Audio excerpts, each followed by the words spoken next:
We welcome you to the Minnesota Twins Spring Training Complex in Fort Myers, Florida for Game 3 of the Florida State League Series between the Bradenton Marauders and your Fort Myers Mighty Mussels.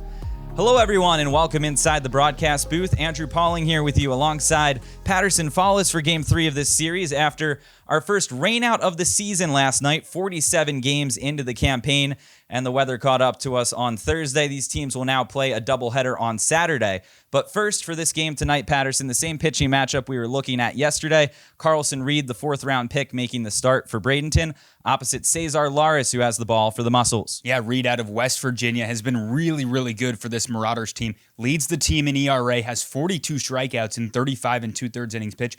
But if there's anything that you can key in on Reed, it's the walks. 21 walks, and that's been a problem for him. So the Mussels need to stay patient, and that's how they can get aggressive, looking for a pitch after making Reed come into the strike zone. Reed, a sub-2 ERA on the road. Laris, a sub-2 ERA here at home. He struck out a career-high 11 batters in his last start on the Hammond Stadium mound. Yeah, he was electric. I remember I was sitting right behind you guys in that game, and it was a lot of fun. He was going after guys. He was attacking, and I think that's the key for him today. Stay in the strike zone, stay in on first pitch strikes, and go from there. Because once you get ahead of these batters, you can really attack, and Cesar's done a great job of that this year.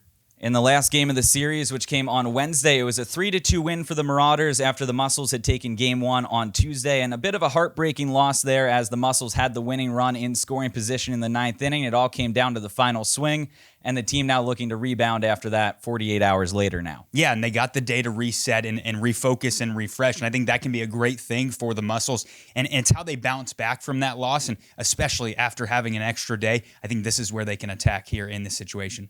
Brooks Lee continuing his rehab assignment here with the Mussels. This will be his third game of the rehab assignment. He's back at shortstop now for the second time. Yeah, and he's been a guy that's been fantastic with the glove. Defensively, he has shown us why he can be a big league shortstop someday.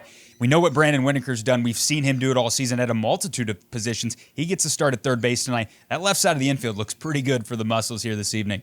Well, now it's time to send it over to the third member of our broadcast team as Hannah Jo Groves has today's Down on the Farm report.